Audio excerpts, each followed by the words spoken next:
Saya kira banyak pemimpin kita yang tidak konsisten kan dalam komunikasinya. Dikatakan A begini, besoknya tidak begitu lagi. Jadi, jadi komunikasi kita di Indonesia di masa Joko Widodo dan masa Prabowo ada kesamaannya, yaitu komunikasi pemadam kebakaran. Tetapi bagi saya sebagai pribadi, saya berpendapat bahwa apakah ditetapkan menjadi bencana nasional atau bukan bencana nasional, yang penting rakyat kita tertangani. Bukankah kemarin Prabowo dari hasil apa itu penyitaan dari hasil dana korupsi kan 13 triliun kan, lokasikan aja ke sana duit itu, kenapa tidak? Apa duitnya masih ada? Bang, Ya, thank you ya. oke, Thank you, terima Bang. kasih. Nah, ini sekarang nih kita bahas komunikasi pejabat di bencana alam ini kok Menarik. kacau balau loh. Betul. Kalau saya mengatakan tidak terkelola dengan baik. Nah, Kepala BNPB. Betul. Iya kan? Sampai dia mengucapkan bahwa tidak tidak semencekam di sosial media. Nah, Banjir itu atau terus bro, dampak banjir itu. Bahlil juga ngeprank presiden ya kan. Beres tuh listrik 93% Aceh nyala. Ternyata enggak juga, dia minta maaf lagi. Nah, ini menurut Abang gimana bacaannya tuh? Nah, itulah kecenderungan daripada para menteri ini mengungkapkan sesuatu laporan kinerja di bidangnya bagus semua. ABS. Yang penting sampai Bapak Presiden. Dia lupa bahwa masyarakat bisa menyampaikan, merekam, melihat. Dan saya kira misalnya katakanlah listrik di Aceh seperti itu kan, ada kan di sosial media. Lihat nih, gelap ini, gitu kan. Ada video-video semacam itu. Jadi zaman sekarang, di zaman sosial media ini tidak boleh lagi berbohong, tidak boleh lagi merekayasa. Sudah jujur saja. Kalau memang kami belum tahu, kami belum dapat data. Berapa jumlah, tetapi daerah ini sudah mendapat arus listrik. Daerah lain kami sedang lakukan suatu investigasi. Harusnya begitu yang dilakukan. Tapi kan langsung diklaim ke atas bahwa tidak semencekam di sosial media, tidak bahwa listrik sudah hidup dan lain sudah teratasi gitu dan lain-lain sebagainya. Belum lagi BBM yang sulit diperoleh di daerah bencana gitu ya. Kemarin saya melihat ada di kampung halaman saya di Dolok Sanggul, SPBU ada videonya, mudah-mudahan tidak editan, bahwa mereka antri di sana. Bahkan sampai melakukan acara Natal di situ, melakukan lagu Natal. Iya, itu kan kritik sangat dalam loh itu, sangat dalam itu. Karena saking antri, mereka boleh jadi sudah menjelang Natal, malam katakanlah acara Natal malam, walaupun belum tanggal 25, mereka bernyanyi Natal di situ. Ini kritik yang sangat tajam. Nambah terus nih, kayaknya raport ke Pak Bahlil minus-minus terus ya ini. Iya, saya pikir perlu dievaluasi oleh Bapak Presiden, Pak Bang Bahlil ini. Hanya saja dia kan ketua Golkar, tidak gampang untuk katakanlah tanda kutip mereshuffle. Tetapi politik itu sangat dinamis, bisa saja berubah. Dia tiba-tiba nanti tidak lagi ketua umum Golkar, setelah itu tidak menjadi menteri, bisa saja. Itu sebagai suatu perkiraan karena memang dinamika politik kita sangat cair. Kalau kita kembali katakanlah penanganan komunikasi masa bencana ini, saya kira tidak berjalan dengan baik. Kalau kata beliau tadi amburadul, saya kira saya setuju dengan itu. Kenapa saya mengatakan begini? Komunikasi acap kali dilakukan oleh pemerintah tidak sebagai suatu upaya yang sistematis, suatu manajemen yang baik. Dan itulah masalah masa Jokowi 10 tahun. Jadi tampaknya masih berlanjut di pemerintahan Prabowo tentang penanganan komunikasi. Sehingga jadi bisa nanti diartikan keberlanjutan kan dalam arti yang negatif gitu kan. Nah sebenarnya kalau itu dikelola dengan baik, saya kira bisa diorkestrasi. Saya mau bocorkan sedikit, boleh dong? Boleh, pengelolanya. silakan, Bang. Nah mudah-mudahan Pak Gas. Prabowo, gas terus.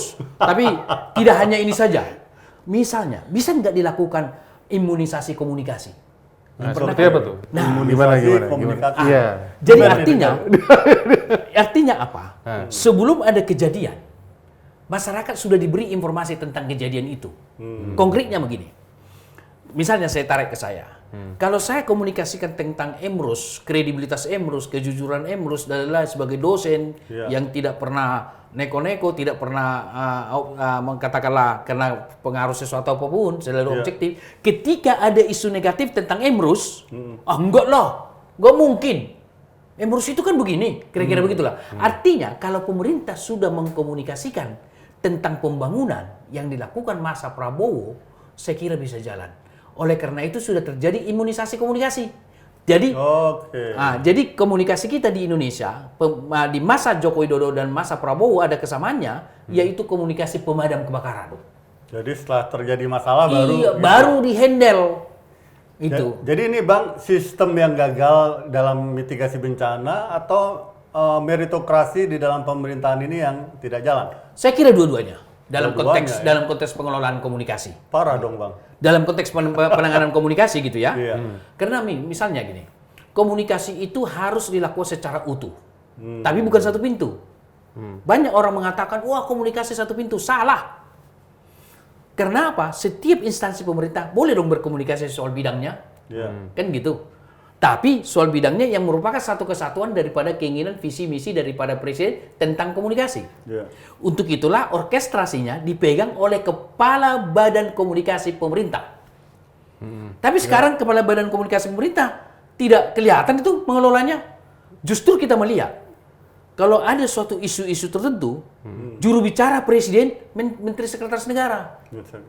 Tidak the right man, the right place. Itu yang dipercaya. Lalu apa tugasnya Kepala Badan? Harusnya Kepala Badan mengatakan kepada Prabowo, Pak Prabowo, Bapak sudah angkat saya, ini tanggung jawab saya. Kalau tidak, saya mundur. Apa karena statusnya belum dinaikin? Karena Kepala Badan Komunikasi, Bang, udah ada SK Presiden. Dia sudah legal loh dia. Nah berarti PCO-nya kemana? PCO-nya udah nggak, saya nggak tahu entah kemana setelah Oh Hasan enggak, Nasbi. bukan, ada Angga Prabowo, itu kan dia jadi badan komunikasi. Badan Komunikasi tidak Iya. sama dengan siapa kan jabatannya? Iya, itu kan Tidak. sama aja kan? Tapi tidak muncul kan sebagai juru bicara. Nah, itu dia. Penyampaiannya dan lain-lain sebagainya. Nah, jadi oleh karena itu orkestrasi komunikasi kita masih bermasalah. Kenapa? Pengetahuan komunikasi tidak mencukupi lah bagi pengambil keputusan di Indonesia karena dianggap komunikasi sebagai suatu remeh-temeh. Padahal dengan komunikasi kita bisa perang saudara loh. Dengan komunikasi kita bisa sejahtera loh. Iya. Dengan komunikasi persatuan bisa lebih baik dong. Oleh karena itu seharusnya setiap program, setiap kegiatan, setiap termasuk penanganan bencana harus dimulai dengan komunikasi, dilanjutkan dengan komunikasi, seterusnya dengan komunikasi. Gitu. Jadi harus satu kesatuan yang tak bisa berhenti komunikasi itu. Apakah sistem komunikasi bisa kita bandingin di zaman dulu ya, zaman Orde Baru yang memberikan keterangan adalah Menteri Penerangan? Iya, Harmoko. Pak Harmoko selalu. Atau- Apa bisa seperti itu di zaman saat ini? Gini, ini nyambung lagi, atau kita tariknya nggak usah terlalu jauh. Kita pernah punya komunikasi yang kalau menurut gua bagus pada waktu COVID. Jadi pada waktu COVID itu, pada jam, iya, selalu pada jam keberapa, itu ada satu orang juru bicara tampil. Opsi A, opsi B nih. Iya. Nah, itu seperti apa tuh? Saya kira di pertengahan baru mulai bagus gitu ya, pertengahan. Di Iya. awal juga tidak baik begitu diangkat itu. Saya kira ada ibu-ibu juga kan juru bicaranya itu situ kan. Setelah di pertengahan dan lalu kemudian tidak kelihatan juga. Tetapi yang Abang katakan bahwa setiap tahap itu langsung dikomunikasikan kepada katakanlah melalui website dan lain-lain sebagainya, perkembangannya. Saya kira sangat Bagus tuh ya. Tapi tidak sekedar hanya itu saja. Itu bagian terkecil dari komunikasi. Jadi komunikasi itu harus dilihat secara holistik, gitu ya. Sehingga misalnya katakanlah penanganan kembali kepada penanganan masalah dampak banjir di Sumatera, kan masih ada warga kita, masyarakat kita terisolasi. Masih ada mereka belum mendapat bantuan. Berarti persoalan komunikasi. Artinya tidak sampai pesan itu dari mereka kepada pemerintah. Dari pemerintah kepada mereka. Jadi harus dikelola dengan baik. Maka selalu saya katakan begini Bang. Komunikasi itu sebagai suatu profesi. Sama dengan kedokteran. Sama dengan akuntan. Sama dengan hukum. Itu profesi. Jadi sebagai profesi harus dikelola berbasis kepada manajemen. Yaitu apa? Perencanaan. Organizing. Baru actuating dan controlling, POA. Harus dilakukan berdasarkan itu. Tapi yang terjadi komunikasi kita seperti yang saya katakan tadi, pemadam kebakaran, sporadis, bahkan yang kita katakan tadi Ketua PNBB mengatakan seperti itu, walaupun diralat kemudian ya. Iya. Karena begini Bang, hati-hati dengan komunikasi. Sekalipun kita katakanlah salah, lalu kita ralat, lalu mana yang dipercaya masyarakat? Riset menunjukkan ucapan pertama Yang lebih dipercaya. lebih dipercaya dan tidak bisa ditarik karena tersaving di kepala audiens. Jadi ucapan kepala BNPB ini tetap terpatri di kepala orang. Bahwa tidak di sosial media katanya. Artinya bahwa sementara rakyat di sana menderita. Kenyataannya lebih buruk. Nah, tapi dia minta maaf kan. Iya. Tetapi itulah kehati-hatian di dalam melontarkan pesan komunikasi. Dan kemudian adalah saya kira sangat bagus kalau sudah minta maaf. Yang jadi masalah besar adalah tak tahu dia bahwa dirinya salah. Itu lebih berbahaya lagi. Oh iya. Apa karena kebanyakan elit-elit itu memakai bencana menjadi panggung? Oh bisa saja Ya kan kemudian. ada menteri loh, Menko Iya, kan, iya. yang manggul bantal apa beras 10 apa 5 kilo tuh, ya kan? Itulah menurut saya. Terus ada anggota DPR yang nunjuk-nunjuk apa ngasal tuh. Tapi itu udah mendapat sanksi sosial tersendiri ya. Pasti. Masyarakat kita tidak senaif itu. Iya, nggak Karena sebut begini, Bang, itu. Menko itu sebagai Menko, dia adalah yang dibutuhkan oleh masyarakat adalah kebijakan. Program tentang bencana, bukan memikul. Memikul itu tukang kolok di kampung saya, tukang pundak itu yang masukin beras ke truk, gitu loh. Iya. Jadi kenapa? Karena ada dalam sosiologi dikenal dengan teori status dan peran. Status dia kan Menko. Betul, betul. Menko mengambil kebijakan dan keputusan, bukan memikul. Apa karena dia kepengen terlihat heroik? Bukan, ada Apa? hal lain. Apa? Termasuk menteri yang punya rapot merah juga. Oh, Jadi itu. semua punya kepentingan pribadi untuk panggung politik. Smoke screen tadi itu Iya. ya, panggung politik. Supaya dapat respon. Tapi ternyata apa yang terjadi di sosial media? Iya, dapat Bukan sanksi sosial. betul, bukan validasi dari publik, malah hujatan dari publik. Hujatan. Iya. Karena memang tugas dia adalah ngambil kebijakan, Iya. membuat program. Harusnya diputuskan program apa misalnya, bantuan dengan pakai apa misalnya, jumlahnya sekian misalnya, langsung Bukan di-drop. gimmick tapi action ya. Action. Pre- Jadi Apa- itu yang harus dilakukan. Apa kalau menurut saya malah itu jadi kayak narsisme politik nggak sih, Bang? Kayak misalnya nih di tengah-tengah banjir ada orang nunjuk-nunjuk begitu terus dikelilingin sama kamera. Itu kan narsisme politik. Iya kan? betul. Jadi artinya dia menunjukkan feodalisme kan, menunjuk-nunjuk itu maknanya kalau kita orang komunikasi makna nonverbal kan. Apa narsisme kekuasaan? Boleh salah satu di antaranya, tapi yang pasti menunjukkan dia superior, orang lain inferior. Kan begitu. Betul. Mohon maaf, kalau abang tunjuk aku, misalnya, Iya. berarti posisi abang lebih tinggi, Tinggi, aku lebih iya, rendah. iya. Begitu, aku Iya, nggak iya. bilang sama abang ya, sebagai. Iya, iya. Jadi artinya bahwa simbol nonverbal menunjukkan itulah aslinya orang itu. Jadi saya terus terang, kami orang komunikasi ada disebut dengan lambang nonverbal. Dari lambang nonverbalnya sebenarnya layak jadi pemimpin. Kalau menunjuk-nunjuk seperti itu menurut saya, udahlah nggak usah jadi pemimpin lah itulah. Gitu. Karena menganggap orang lain lebih rendah daripada dirinya. Iya. Begitu. Tapi dia tidak tahu itu karena dia tidak ngerti tentang komunikasi. Apakah ini komunikasi yang gagal gitu ya? Karena sebenarnya kan efek yang diharapkan tuh kan positif ya. Dengan Terus terang, dengan melakukan Betul, itu, betul. Termasuk memikul itu kan, Iya. sangat positif. Iya. Termasuk yang memikul. Iya. Nyatanya apa? Ya sayang sekali. Jadi oleh karena itu, mungkin kepala biro humasnya, penasihat komunikasinya itu siapa? Saya terus terang mengatakan bahwa biro komunikasi, kepala biro komunikasi kan kementerian ada kan, eselon 2 itu. Iya. Atau penasihat komunikasinya.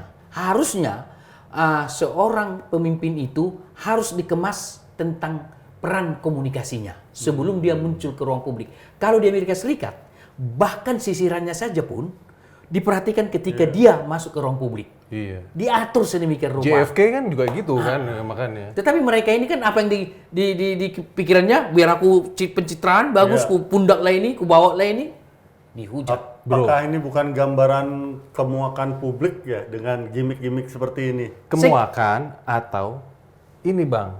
Ya. Netizen itu kan udah nggak bodoh. Nah, Si pemikul beras tadi itu akhirnya apa? Track record sama Harrison Ford kan akhirnya muncul juga kan, Iya, dimunculin iya, sama iya, publik malah akhirnya kan. dimunculin. Nah itu gimana, Bang? Itulah makanya bahwa seringkali para pejabat kita ini tidak melakukan suatu analisis terhadap tindak komunikasi. Pokoknya apa yang di kepalanya, di pikirannya, wah ini bagus ini, berempati dan lain-lain sebagainya. Padahal tidak pas karena komunikasi harus kontekstual. Iya. Konteksnya dalam konteks apa, gitu kan? Kalau dia dalam konteks bercanda, apa itu namanya stand up comedy, mana tahu dia stand up comedy kan? Nggak apa-apa. Maksudnya stand up komedi dia. Menteri kan bisa stand up comedy kan? Berarti Bisa pada lucu. waktu si menteri itu buka kacamata terus dia ngelap gitu stand up komedi. Asli ya. Kalau acara itu nggak ada masalah gitu loh kan, stand up Speechless comedy. lah. Jadi bisa kita Iya. tertawa gitu. Tapi dalam keadaan seperti ini, yang dibutuhkan oleh masyarakat kebijakan atau program dari Menko apa Iya. yang kau lakukan? Bisa nggak dilakukan seperti misalnya, katakanlah bahwa program kami semua rumah yang sudah hancur yang tidak bisa digunakan lagi, Iya. kami akan bangun di daerah tertentu yang aman dari banjir. Iya. Semua dibangun dengan APBN misalnya seperti itu. Itu kan bukan Iya. tupoksinya dia, itu tupoksinya ARA, KPK, Artinya bisa kerjasama Menteri dengan ARA. Perumahan. Betul. Iya. Kalau dia kan pangan kan dia, makanya Iya. dia mikulnya beras. Oh iya betul. Jadi misalnya ketersediaan pangan bisa saja diambil seperti itu. Jadi jangan sampai ada misalnya kekurangan makan lah. Jangan sampai ada beras tidak ada, kebutuhan 9 bahan pokok dicek dulu ke lapangan.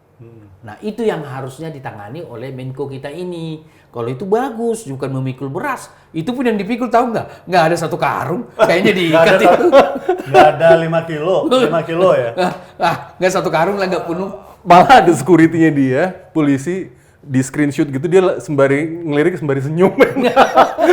Senyum ke menterinya itu. Ini kebiasaan gimmick yang bikin masyarakat Iya. capek kan. Jadi sebenarnya. muak masyarakat Jadi muak. melihat tidak kontekstual Iya. gitu loh. Sementara mereka pikir masyarakat masih telan mentah-mentah gimmick-gimmick Oh seperti tidak itu. lagi abangku, karena masyarakat kita Indonesia, saya kira tidak beda dengan masyarakat dunia lainnya, sudah sangat kritikal. Karena belajar tidak hanya belajar di sekolah lagi, mereka sudah lihat dunia ini di negara lain, mereka sudah tahu kok semua. Jadi jangan lagi rakyat masyarakat dibodohin lagi. Mereka sudah tahu perilaku daripada pemimpinnya. Oleh karena itulah dibutuhkan para pemimpin sekarang kejujuran, integritas. Karena kalau mereka mengatakan sesuatu begini, besoknya berubah, wah rame itu.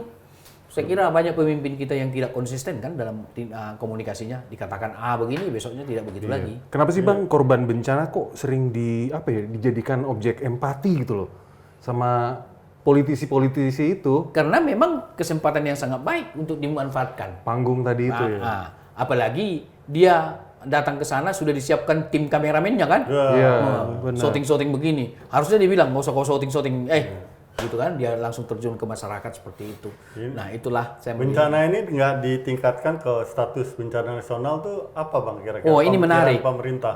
Jadi ini menarik abangku. Jadi memang ada wacana itu jadi bencana nasional. Tetapi kita harus lihat dulu kriteria bencana nasional apakah sudah memenuhi syarat. apa itu? Harus memenuhi syarat. Oke. Jadi artinya yang tahu adalah orang ahli di bidang bencana, bukan saya. Artinya bahwa orang yang mewacanakan bahwa itu bencana nasional, syaratnya harusnya mereka wacanakan supaya well informed. Jadi batasnya nggak ada nih. Ada ukurannya itu, saya tidak tahu lebih tentang itu karena tidak bidang saya. Oke. Jadi artinya bahwa kriteria bencana nasional itu 1, 2, 3 sekian. Harusnya orang yang mewacanakan itu dibuat menjadi bencana nasional karena sudah memenuhi syarat. Ini. Harusnya itu hanya diwacanakan di ruang publik, korban sudah sekian, banjir bandang dan sekian. Buatlah bencana nasional, tidak cukup. Kalau kita berwacana di ruang publik, kasihlah argumentasi yang sangat rasional yang memenuhi syarat tentang itu. Tetapi bagi saya sebagai pribadi, saya berpendapat bahwa apakah ditetapkan menjadi bencana nasional atau bukan bencana nasional, yang penting rakyat kita tertangani. Yang penting terbantu semua bidang. Itu saja. Jadi soal bencana nasional atau tidak itu kan bisa menjadi polemik yang sangat berkepanjangan. Apakah kita habiskan waktu di situ? Tapi jangan sekali-sekali ada rakyat kita atau saudara kita di sana yang tidak makan, yang kedinginan, tidur di beratapkan langit. Kan sudah terjadi itu Bang. Iya makanya jangan sampai terjadi. Itu yang harus dipush oleh pemerintah pusat maupun pemerintah daerah. Itu yang harus dipush. Menurut saya, bisakah itu dilakukan? Bisa. Bukankah kemarin Prabowo dari hasil penyitaan dari hasil dana korupsi kan Korupsi, 13 triliun kan, lokasikan aja ke sana duit itu. Kenapa tidak? Apa duitnya masih ada? Kan kita lihat di TV 13 triliun. Nah, andai ke Prabowo memutuskan kemarin kita dapat dari koruptor 13 triliun. Saya putuskan sebagai presiden dialokasikan semua. Saya kira tidak ada rakyat yang protes itu. karena mereka sedang menderita. Bisa kan 13 triliun itu digunakan untuk mereka? Bisa kalau 13 triliun, clear itu persoalan itu. Jadi saya menunggu Bapak Prabowo mengatakan itu. Jadi kalau boleh pada kesempatan ini, boleh saya kasih saran kepada Bapak Prabowo? Boleh, monggo. Bapak Presiden yang terhormat, Pak Prabowo Subianto, baru saja kita mendapat informasi bahwa kita memperoleh 13 triliun dari para koruptor kita yang kita selamatkan. Untuk itu saya menyarankan kepada Presiden Prabowo Subianto, mohon uang 13 triliun itu dialokasikan semua dana itu untuk penanganan bencana banjir di Sumatera. Apakah itu bencana nasional atau tidak bencana nasional, bagi saya tidak begitu penting. Yang penting adalah bahwa alokasikanlah 13 triliun yang kita peroleh dari penanganan korupsi, supaya rakyat atau masyarakat di sana bisa keluar dari permasalahan yang mereka hadapi sebagai dampak daripada bencana banjir di Sumatera.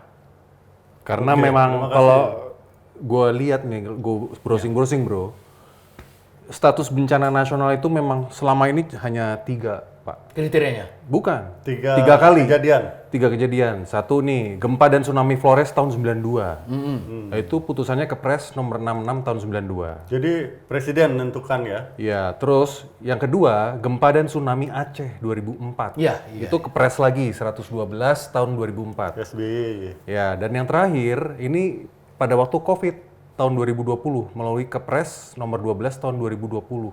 Jokowi. Kriteria apa? Ada size, korban, material, apa? Enggak, kalau sih ini nih cuman ini aja, bencana Artinya nasional sudah itu 3 kali dikeluarkan. baru 3 kali dari sekian banyak itu bencana. Jadi memang enggak segitu mudahnya. Apakah ya. 1000 korban tidak cukup besar ya? Makanya Nah, kriterianya itu, itu nggak yang tahu. harus dibuat. Harus jelas. dibuka harusnya. Juga dibuka. jelas, Pasti ada ya. kriteria peraturan itu. Iya, saya tidak menyatakan bencana nasional Karena karena ABC, tidak D, memenuhi E. syarat. Kalau menurut Abang indikasi itu ada nggak hubungannya, kan beberapa saat ini lagi rame Pak Prabowo punya ribuan hektar di sana atau ratusan hektar, Oh, berarti sehingga bisa juga Di bencana. Aceh itu ya. ya dikait-kaitkan lah ke sana dugaan itu. Oh, pertanyaannya si Putra, quote unquote, berarti bisa juga bencana tata kelola nih. Nih dugaan nih apakah ada arah-arah ke situ sehingga Ya. presiden tuh takut ngeluarin Bencana nasional. bencana nasional nanti diselidiki Baik. malah kena PT sendiri gitu kan. Iya baik. Artinya bahwa serba mungkin itu bisa karena setiap suatu fenomena atau katakanlah wacana di ruang publik bebas dong orang untuk mempersepsikan. Iya. Sehingga orang mengaitkan itu juga dengan kepemilikan tanah Prabowo di Aceh, bisa saja mereka. Tetapi justru kalau menurut saya, orang yang mengatakan tanah Pak Prabowo ada di sana sebagai trigger dari bencana, tunjukkan dong faktanya, data dan bukti. Iya. Nah, lakukan pengkajian. Misalnya Walhi atau Greenpeace melakukan pengkajian yang kredibel kan, baru sehingga ada data, tidak sekedar dikatakan bahwa wah tidak bencana nasional karena ada ABCD gitu karena ya. ada tanah Pak Prabowo di sana. Itu kan jadi suatu misleading, gitu ya. Nah, untuk itulah saya pikir kalau memang karena itu, kajilah secara mendalam oleh Walhi, oleh Greenpeace. Jadi Greenpeace sama Walhi tidak sekedar membicarakan andaikan pun, tetapi ini data yang kami peroleh bahwa dampak banjir ini dari daerah ini akibat ini kan bisa dianalisis itu dari daerah wilayah geografis ini, dari sekian ini. Kalau itu terbukti dan memang harus mereka kemukakan secara komprehensif, saya kira tidak ada masalah. Tetapi yang saya lihat di ruang publik adalah bahwa dikait-kaitkan yang boleh jadi itu. tidak terkait di situ. Tapi yang jadi masalah memang beliau memiliki ya seperti ini ada yang disampaikan Pak Jokowi dalam Pilpres Betul, kemarin dalam kampanye. bahwa Pak Jokowi Pak Prabowo memiliki ribuan hektar di sana. Betul. Itu Pak Jokowi bilang ya. Betul. Bahkan di dalam kampanye. Kan kampanye. Dan itu juga memang benar saya punya, dijawab oleh Pak Prabowo, daripada dimiliki asing. Jawabannya begitu. Nah, jadi artinya ada tesis dan antitesis begitu ya. Kalau saya berpendapat bahwa hal-hal itu hal yang wajar lah. Pro dan kontra tentang yang sedang terjadi kepemilikan tanah dengan dikaitkan dengan katakanlah akibat bencana, tetapi tidak ada salahnya ketika itu diwacanakan di ruang publik. Organisasi-organisasi civil society, kalau menteri kan mungkin kita harapkan Iya. Misalnya Menteri Lingkungan, Menteri Kehutanan nggak mungkin kita harapkan karena di bawah Presiden, kan begitu. Harusnya organisasi civil society, Greenpeace sama WALI yang mengkaji itu secara akademis sehingga tidak ada dusta di antara kita. Itu yang kita harapkan supaya memang terbuka semua. Jadi tidak sekedar berbasis kepada suatu asumsi-asumsi yang tidak berbasis kepada data. Sehingga orang seolah-olah bisa saja kesempatan daripada persoalan penanganan banjir di katakanlah komunikasi bencana ini digunakan oleh orang tertentu untuk mendongkrak citranya, tetapi juga dimanfaatkan sekaligus menghancurkan suatu ketokohan tertentu. Itu bisa dimanfaatkan sedemikian rupa. Jadi oleh karena itulah maka organisasi-organisasi civil society yang kita anggap sebagai suatu yang tidak terkait dengan politik pragmatis, saya kira mereka lah yang menyampaikan itu. Ini juga terjadi proxy war ya, Iya, di betul. sosial media. Betul. Dan kebetulan Pak Prabowo ada beberapa blunder statement beliau seperti kelapa sawit juga pohon Oh iya. hijau, tapi secara orang agriculture itu bilang beda antara pohon hutan-hutan itu dengan akarnya kelapa sawit. Nah itu lagi-lagi kan masalah komunikasi juga. Betul. Jadi mereka mencoba membangun tesis dan antitesis.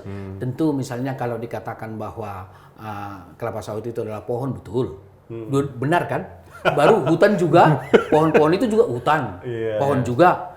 Nah, kalau kita melihat dari sini, dua-duanya benar. Bisa jadi abangku dalam suatu dialektika keilmuan bahwa tesis benar, antitesis yang berseberangan juga benar. Gitu kan? Bisa dua-duanya benar. Jadi padahal satu dengan yang lain saling meniadakan. Bukankah itu terjadi dalam perkembangan keilmuan? Tesis antitesis melahirkan sintesa.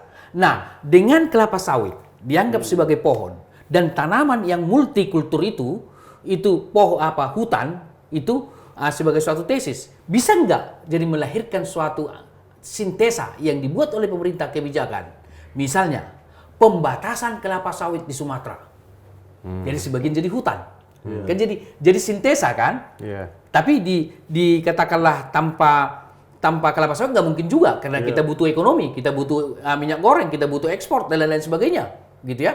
Tetapi kita butuh juga enggak hutan. Kalau saya berpendapat bahwa hutan yang kelapa sawit sebagai pohon beda dengan hutan yang memang multikultur tanaman di situ, beda itu. Dengan senyawa yang ada di situ, masing-masing pohon dan lain-lain saling bereaksi. Ini kan satu homogenitas, di sini heterogenitas. Itu udah pasti beda. Nah, cuma bagaimana mengaturnya kan begitu. Nah, cuma kita lihat bahwa masa-masa pemerintahan lalu, termasuk pemerintahan SBY, juga banyak pengeluaran izin-izin untuk kelapa sawit kan. Nah, Kementerian Presiden sebelumnya, saya tidak tahu masa pemerintahan Prabowo setahun ini sudah mengeluarkan izin nggak untuk pengelolaan kelapa sawit. Jadi ini kerusakan udah berapa puluh tahun lalu, efeknya baru sekarang ya. Betul. Jadi artinya efek banjir kita bukanlah masa pemerintahan akibat masa kebijakan program daripada Pak Prabowo dan 2 tahun ini dan menteri sudah ini dan ya, menteri kehutanan maupun menteri lingkungan. Enggak. Ini baru setahun loh mereka. Ini justru koreksi bagi pemerintahan Joko Widodo 10 tahun. Bagi pemerintahan SBY 10 tahun, siapa lagi yang banyak? Bu Mega katanya 0. Mega Tidak ada 0. ngeluarin. Saya dapat kabar itu, Bu Mega sama Bung Karno. Bung Karno sejengkal pun tidak. Gitu. Jadi suatu prestasi juga dari sudut itu gitu ya. Nah, jadi oleh karena itu perlu suatu introspeksi sebenarnya. Siapa presiden-presiden kita yang terbanyak mengeluarkan izin-izin tersebut. Tapi banyak secara kuantitatif izin belum tentu lebih luas. Wah, ini berarti bencana tata kelola berarti. Iya, Bang. Tata kelola. Thank you ya. Oke, makasih. Ciao. Ciao.